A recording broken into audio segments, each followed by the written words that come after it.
I'm just going to do one more demonstration. It's going to include two principles of direct gaze technique and somatic awareness, and then I'm going to hand it over to James. But don't think that's the last you'll hear of me today. No chance. He'll keep interrupting me. No. I will not interrupt James. I'll be later on when we're going to be doing some stuff together.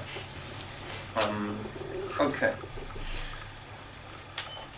So just in case you're wondering what I'm talking about, when I'm talking about direct gaze, that is direct gaze as in G-A-Z-E, okay, not G-A-Y-S.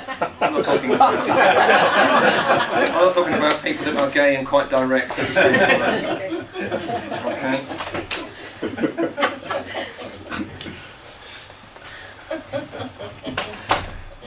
So the direct gaze technique is where you're going to have the opportunity to literally tell someone to look into your eyes. And I think it's nice to have a little bit and to get comfortable with that, because there's a lot of processes. Again, it involves some of the principles from everything else that we've done, some of the eye fixation and some of those kinds of processes. Somatic awareness is having people have a heightened awareness of differing sensations. If you ever get the chance to go and explore it, I think you can get the abstract for it. Or if any of you belong to the Register of Evidence-Based Hypnotherapists out there? No? You get access to the back catalogue of the International Journal of Experimental and Clinical Hypnosis. Which, you know, if you're kind of nerdy about the subject as I am, it makes for some fascinating reading. But somatic awareness features in a fabulous paper by a man called Finkelstein, who I like just because he's called Finkelstein. Finkelstein, and it's got this beautiful script that was used in a piece of research for somatic awareness. And essentially what it is heightening a very particular kind of awareness about the physiology, having people's awareness of their own body, but taking it to a much deeper place. And that's what is meant by somatic awareness. And we're going to have the direct gaze technique at the same time. And then we're done, and then I'm going to be done. And so I'm going to precursor this, and when I first start with Steve, I'm going to say to him, this is one of those processes whereby I don't want you to acknowledge me, I don't want you to go I don't want you to say yes or nod or anything like that. I just want you to focus your gaze absolutely, okay? I will know that you're responding fine. And this is one of those things whereby you've got to be sure about what it is that you are doing, because it will come across in your eyes as well. So eyes tend to get associated with hypnosis, not just because of kind of James Braid's idea of eye fixation and him being an optometrist and all, but also, you know, there's all kinds of things about the all-seeing eye and lots of kind of processes that associate eyes with trance and those kinds of things. So it's a really nice one to do, and it can be used at any stage whatsoever, but it really needs you to be as confident and as congruent as you possibly can, so we'll benefit greatly from practice and rehearsal. I'm just going to alter our position very slightly for us to sit slightly more facing each other. That's okay. Not too much. Being male, I'm uncomfortable. I prefer to be stood next to fellow men, so I don't have to look them in the face. You know, like you're kind of in the pub. Ideally, you want to be able to stare at the football rather than have to sort of stare face to face. It's just men stuff. Okay, comfortable? All ready for us to begin?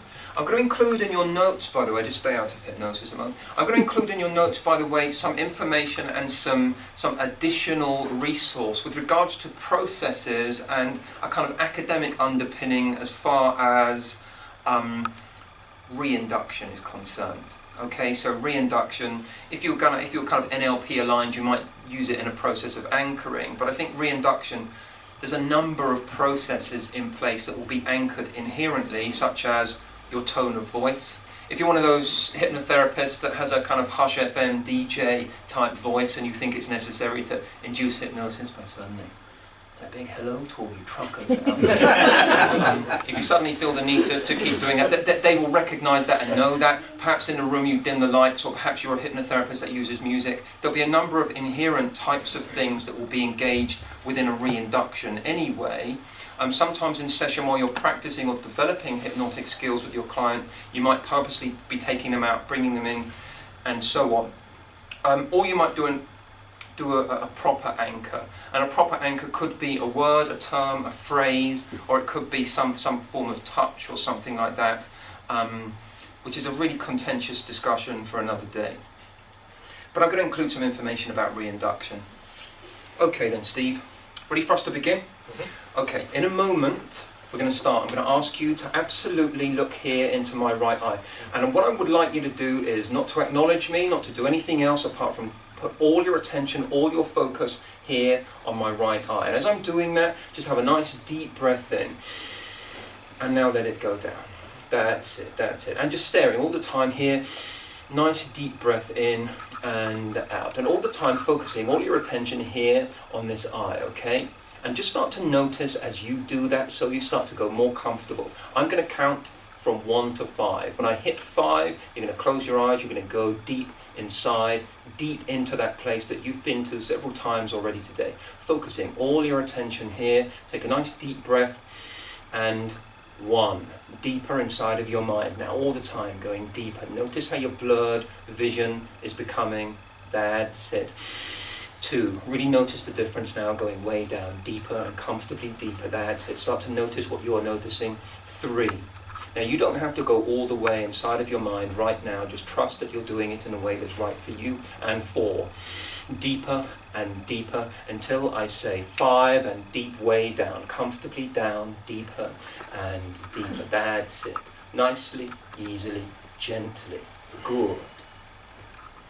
Now as you continue to go deeper, as you continue to get that sense inside of your mind of what it is that you are experiencing, notice what you notice. Now you don't have to go to the deepest depths of your mind naturally right away. It's only important that you drift as deeply and as comfortably as seems right to you. This is your experience after all. And just begin to think, what would that be like if you found yourself absorbed in the deepest depths of your mind naturally right away? Now Steve, just get a sense of your hands. Start to notice, are your hands resting upon your legs? Or are your legs supporting your hands right now? And start to notice, how do you get a sense of the texture of your jeans? How do you notice that that's there? And is the texture the same for both your right hand and your left hand, or is there some difference there? And all that's left for you to notice right now are some other things that I've noticed, perhaps. Notice the parts of your body that are touching the chair. Is the chair supporting those parts of your body? Or is your body resting upon them? And how do you know the difference? How do you tell? Notice the pressure of certain parts of your body upon the chair, and is the pressure different on your back compared to your legs? Get a sense of the angle of your elbows being bent in your arms. Is it the same angle? Did you choose that angle, or did that happen all by itself? Now as you think about all of those things and you start to notice what is different, all the time you can start to allow yourself to be in that special place inside of your mind.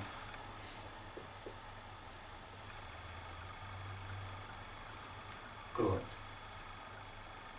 Thank you very much. And Steve, I want to thank you for allowing me to use you to demonstrate all the way throughout this morning. Very much appreciated. Take a moment to thank yourself, knowing what a wonderful relationship you have with hypnosis.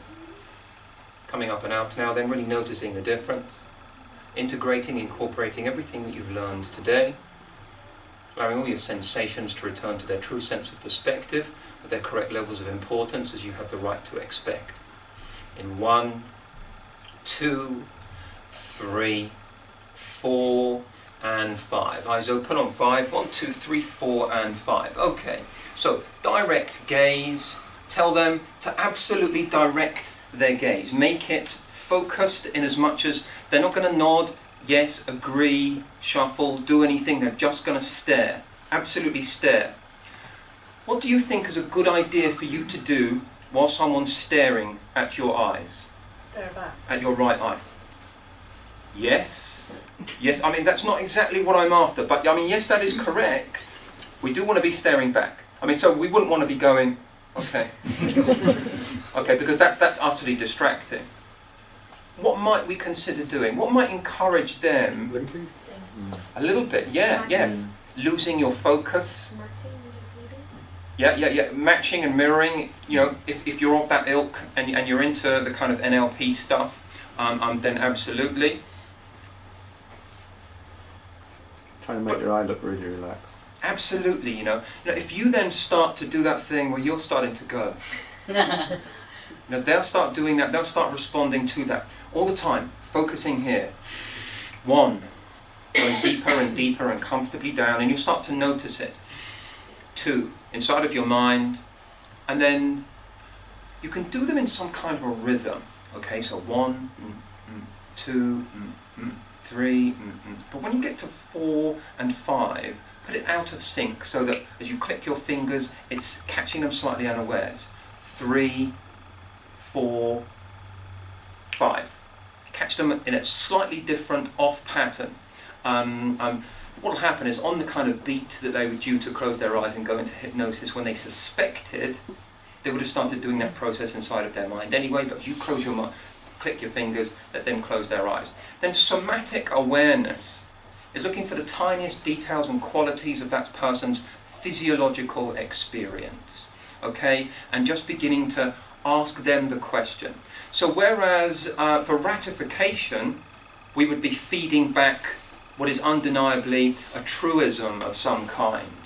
We'd be feeding back a truism and explaining their experience, whereas with somatic awareness, what you are doing is asking them to become aware of it instead. Okay? Now then, you'll be delighted that I've actually run over in time, so we're not going to practice this, but it will be in your notes for you to do, and later on we'll get the opportunity for you to have a go at it, if you want to, if you wanna. Okay. Any questions, any queries? One thing, I've just read about a hypnotic gaze where you don't actually look into the eyes of the other person. Right. The bridge of their nose. Right, okay. Yeah. Rubbish, Yeah. or is that... Well, what do you think would happen, Steve, if you and I were sat in fairly close proximity and you just stared with both eyes at that point in It between wouldn't be them? believable. Well, not just that, you'll go cross-eyed. Sure. What if I am cross-eyed anyway? If you have chameleon skills and one eye, your eyes are kind of looking over there, and you're suggesting to someone, look into my eyes, and it's kind of like, I thought I was. Look into my eyes, okay, hang on. But there is one like that, isn't there, where you bring it in and you actually go cross-eyed and bring it into the tip of your nose? Yeah, absolutely. There really is. And again, I mean, you tell me now, what kind of processes are engaged within doing something like that? Well, I suppose the sort of, again, your gaze. Absolutely. So there's a focus. The eyes are involved. There is some fixation. There is some motion that indicates a deeper receptivity. So there's a number of key principles that exist. And if you've framed it in such a way, and you've created a... Sorry, Steve. And you've created... Did I just tread on your shoe? Sorry. And there's a level of expectancy that's being created, and you're feeding back, and you're ratifying. Very similar, isn't it? Absolutely, it is. And this is the key thing, and the key little thing that we want to bring out. That even though there are things that you can be spoon-fed with, as far as structured and classic and various different types of inductions are concerned, you know, as long as you maintain a number of key principles, it's very difficult for it not to occur. Okay.